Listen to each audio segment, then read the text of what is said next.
Demetrius Andrade beats Liam Williams by unanimous decision to retain his WBO middleweight title. Now, firstly, good fight, great fight even. So if you weren't able to catch it live or you haven't watched it yet, I definitely recommend it. You'll not be disappointed. Where to start? Good fight.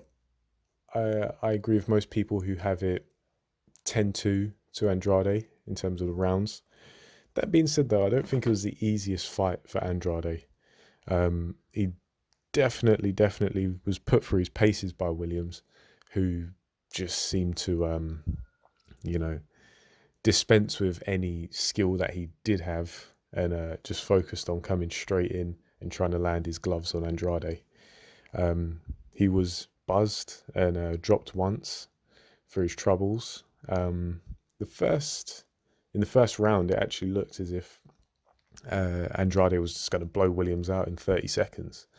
And it was ironic because I'd finally paid for my DAZN subscription, and the first fight I was going to watch in DAZN looked as if it was going to be over in quite literally 30 seconds. Somehow Williams managed to survive and got into the second round where Andrade just completely pieced him up with a lovely straight 1-2 right down the middle, sent Williams backwards onto the seat of his pants, and he got up at 9 3/4. So he managed to survive a second scare. It really did look like it was going to be over then. And it was quite surprising because it was the kind of shot that you see a lot of people get knocked down from, but they usually shoot right up back to their feet. Whereas Williams, he took this long count and, he nearly got counted out. I feel like the referee kind of got to 9 and it was the longest second ever. But nevertheless, the fight went on. And obviously, other than stopping Williams in that second round, Andrade really had the perfect start to the fight. But then he just resorted to these very crude, amateurish tactics of dancing around the ring, almost kind of raggedly, especially in the later part of the fight. Dancing around the ring and then trying to land these pot shots on Williams, usually in the form of a right uppercut. But because there was virtually no setup, there was no control of the space, no control over Williams. It was just a case of Andrade moving, and all of a sudden throwing these wild shots. And because there was no setup, it was really hit or miss. Sometimes it would land and it'd knock Williams' head up in the air, and other times it wouldn't. It just depended on whether Williams was, caught off guard. And that just leads me to believe that Andrade is trading on his athleticism. I've always, enjoyed watching Andrade to a certain extent. I feel like he does blow hot and cold, and I'm sure many people would agree with me. But I actually disagree with, say, Chris Andrade, for example, who I have a lot of respect for. I tune in for nearly every single one of his videos, and I have done for many years.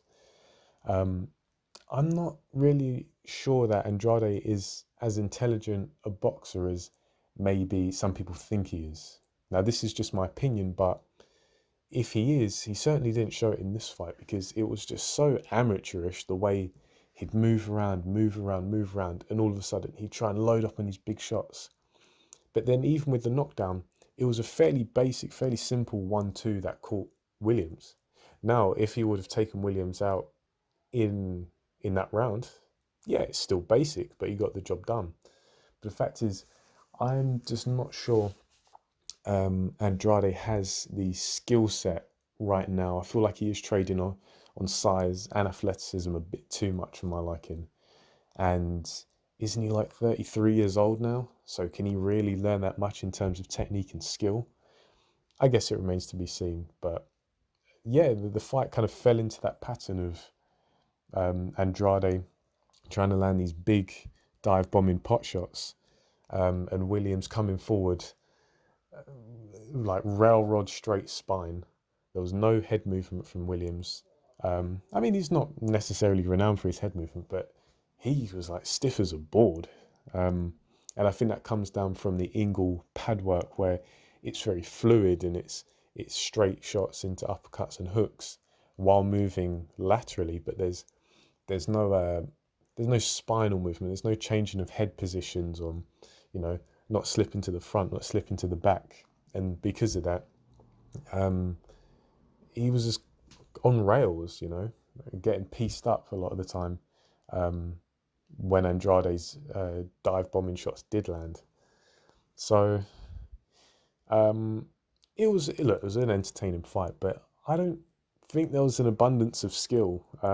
Andrade, as I say, he doesn't control Liam Williams much before throwing a punch, and once he's thrown that punch, whether it's landed or not, there wasn't much control afterwards. And we started to see this in some instances. Well, one particular instance, I think it was after the mid rounds, where I think they traded right hooks, and because Andrade didn't have any control, he was at a slight angle, but Williams just turned over this right hook and caught Andrade flush, and he did a little bit of a dip there, but I don't think there was that much time left in the round, going off of memory. But then there was another instance, I think in the 9th or 10th round, where Williams caught Andrade with a straight right, very clean shot, but it didn't look like it would be the kind of punch to buzz someone. It landed flush, it landed clean, but it looked like Andrade was going backwards. I wasn't sure if it was the camera angle, but it didn't seem to get Andrade at first. But then a split second later, he was all kinds of drunk against the ropes, and he was leaning back. He looked like he was faded, and it was yeah, it was rough times in there for Andrade in spots. But there was the holding as well. You know, with this dive bomber style, if he'd miss, he'd kind of just fall in, he'd collapse into Williams. Which, you know, some people would say, you know, it's a good strategy because, you know, he's smart for the offense coming back, but it was getting excessive. Strangely, it didn't take away from the action too much, but the referee really should have said something. Not to say that, you know, it warranted a disqualification, but a warning at the bare minimum should have been given.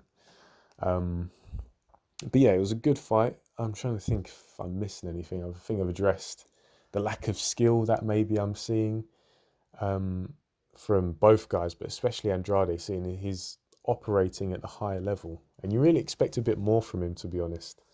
I don't know whether it was nerves or the inactivity, because of course that's been a big part. But in my experience, like, the skills, you never lose them because it's your understanding of the sport. It's the understanding of how to approach a fight rather than the conditioning side, the reflex and the timing and stuff like that. Of course, it plays a part, but the understanding never leaves. And I'm just wondering whether Andrade had that understanding in the first place.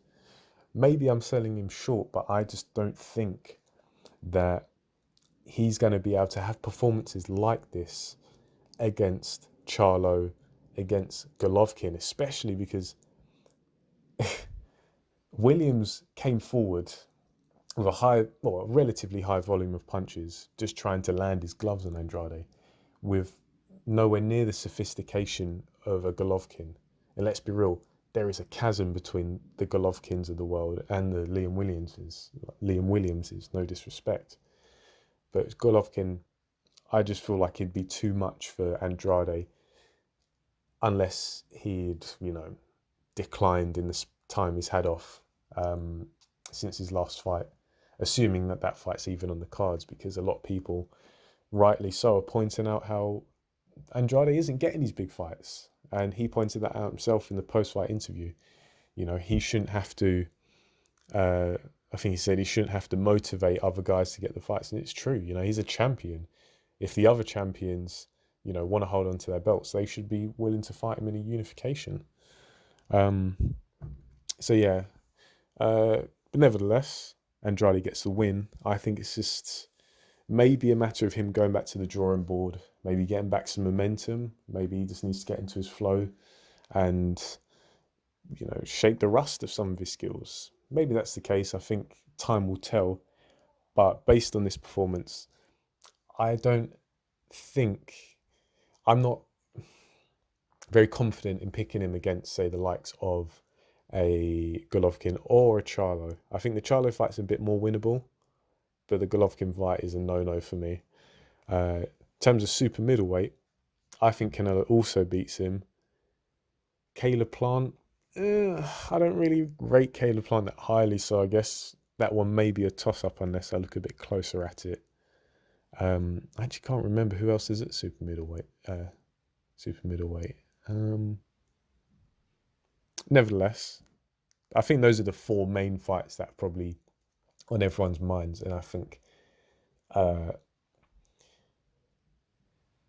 Andrade is going to have to up his game, which he may do.